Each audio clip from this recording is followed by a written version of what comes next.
Halo saudara, bertemu lagi kita di channel TV Mistik.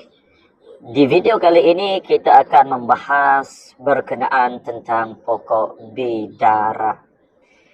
Pokok bidara tidak asing lagi buat masyarakat pada hari ini. Pokok bidara sering digunakan dalam rawatan yang bersifat mistik. Mau sihir, saka, santet, teluh, tenung, dan lain-lainnya, penyakit atau juga gangguan yang bersifat mistik. Namun pokok bidara juga tidak ketinggalan di dalam merawat penyakit-penyakit yang bersifat non-mistik. Di video kali ini kita akan menyentuh dan berkongsi berkenaan tentang tata cara penggunaan daun bidara untuk mandian. Kadang-kadang kita setelah terkena sihir atau saka atau juga mengalami serangan-serangan sihir yang bersifat gaib, maka yang terutama akan terkesan adalah tubuh badan kita. Kepala rasa panas, kepala rasa berat, pening-pening, badan rasa berat, badan merasa lemah, emosi tidak stabil, dan lain-lain lagi. Dan di video ini akan berkongsi tata cara penggunaan daun bidara khusus untuk mandi atau juga mandian sahaja. Ia bukan untuk diminum, tapi hanya untuk dimandi. Jika kita melihat, kita search di Google atau juga kita search di YouTube, maka banyak khasiat yang terdapat dalam daun bidara ini. Dan daun bidara ini bukan sahaja merawat penyakit zahir, ia juga merawat penyakit batin.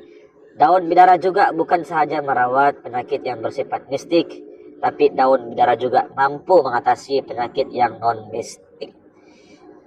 Di hadapan ini adalah daun bidara yang berumur sekitar 4 bulan lebih. Lebih, dan kita tanam, alhamdulillah kini ia subur dengan mekar. Dan sifat-sifat daun bidara adalah sejuk.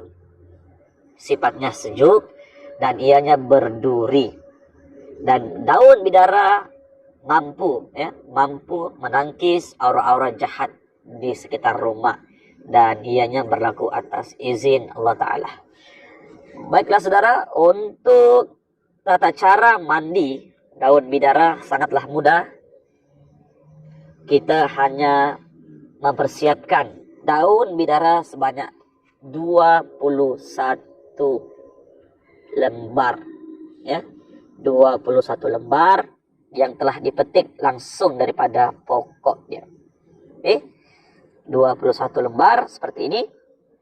Kemudian kita siapkan air pipe, atau juga air dalam ember, dalam baskom lah seperti maknanya. Dan mari kita masuk di tahapan yang kedua, yaitu mempersiapkan. Oke, sekarang kita masuk di tahapan yang kedua, yaitu mempersiapkan bahan-bahan untuk mandi. Sangatlah mudah dan tidak merumitkan kita. Hanya sahaja konsisten yang diperlukan dalam mencapai kesembuhan yang hakiki. Baiklah, bahan-bahan yang digunakan adalah hanya daun bidara saja, seperti yang di video tadi. Hanya daun bidara saja. Kita perlukan dalam 21 lembar. Jika lebih juga tidak ada masalah.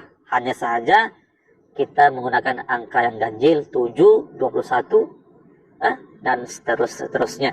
Yang kedua, kita gunakan ember atau juga baskom atau juga tempat bekas untuk diisi air seperti ini.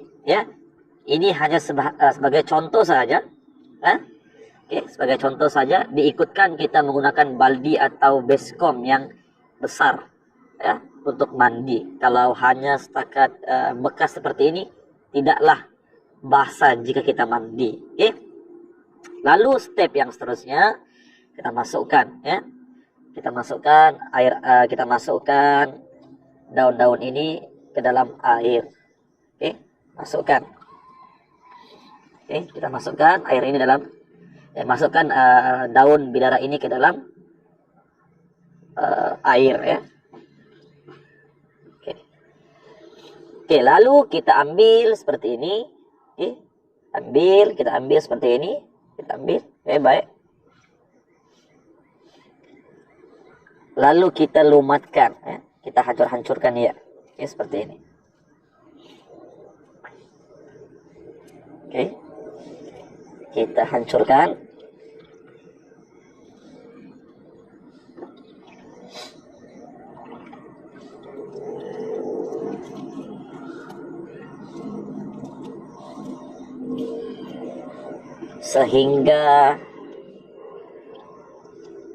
Sehingga ia semuanya oke.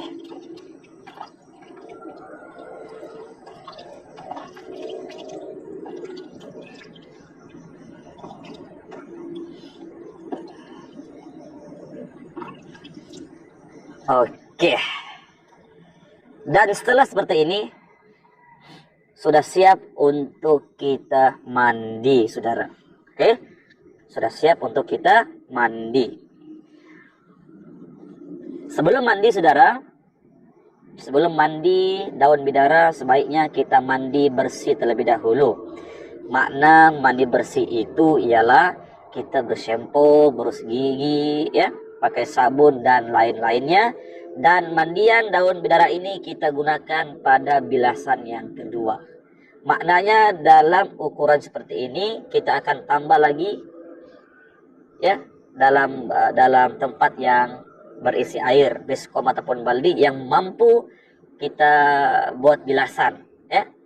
Bahasanya kita memerlukan air yang banyak daripada baskom yang sekarang ini, karena ini hanya sekadar konten video, maka kita hanya contohkan seperti ini saja.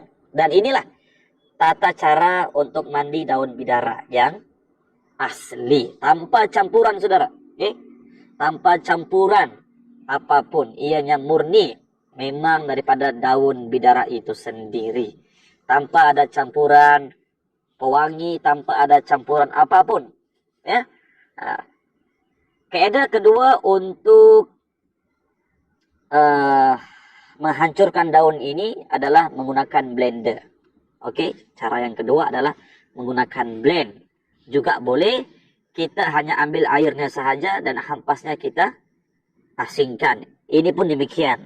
Tapi jika kita mandi beserta ampas daun bidara tidaklah menjadi masalah. Malah ia boleh dibuat sebagai lulur ya. Mohon maaf jika saya salah ya. Lulur. Ya, untuk bagian badan ya. Saya pun kurang pasti, saya hanya sebut saja. Oke. Kita ambil hampas-hampas ini lalu kita seperti ini. Kita buat seperti ini di tubuh badan kita. Jika di kepala maka di kepala lagi baik atau juga di badan, itu badan seperti ini sampai merata. Dan kita konsisten atau juga istiqomah dalam penggunaan daun bidara ini ya. Insyaallah atas izin Allah Ta'ala kita akan sembuh daripada sakit yang kita alami. Air kita boleh guna air suam atau juga air yang normal. Air sejuk juga boleh, hanya saja tidak digalakkan nanti dikhawatiri ada penyakit dalaman, kita khawatir ada sampingan ini hanya air biasa saja ya, hanya air biasa. Dan daun bidara ini, saudara, sangat-sangat dahsyat ya dalam masalah-masalah mistik, berhubung mistik, sihir, saka, guna-guna, santet dan sebagainya. Ia sangat dahsyat dan mampu membatalkan sihir atas izin dan kehendak Allah Subhanahu wa Ta'ala. Nah, saudara, seingat saya sampai di sini saja video saya. Saya kurang selesa, saya flu ya, saya selisma. Jadi saya kurang selesa, walau macam mana pun tetap semangat untuk buat video, berkongsi tips agar saudara yang di sana ya mampu melakukannya ya. Jadi jika sesiapa saudara yang ada di luar sana tanam pokok bidara, maka bolehlah ya dibuat seperti ini. Hanya percuma, gratis, tidak ada bayaran apapun. Oke, ini anak-anak pun boleh mandi saudara, anak-anak yang demam, anak-anak yang panas badan boleh mandi. Ya, ingat ini hanya mandian saja dan tidak diminum. Oke saudara, sampai berjumpa di video yang seterusnya. Terima kasih banyak yang telah singgah, yang telah subscribe, yang telah like, yang telah komen. Ya, sampai berjumpa di video yang seterusnya. Jika saya salah, mohon diperbetulkan. Dan sampai berjumpa di video seterusnya. Assalamualaikum.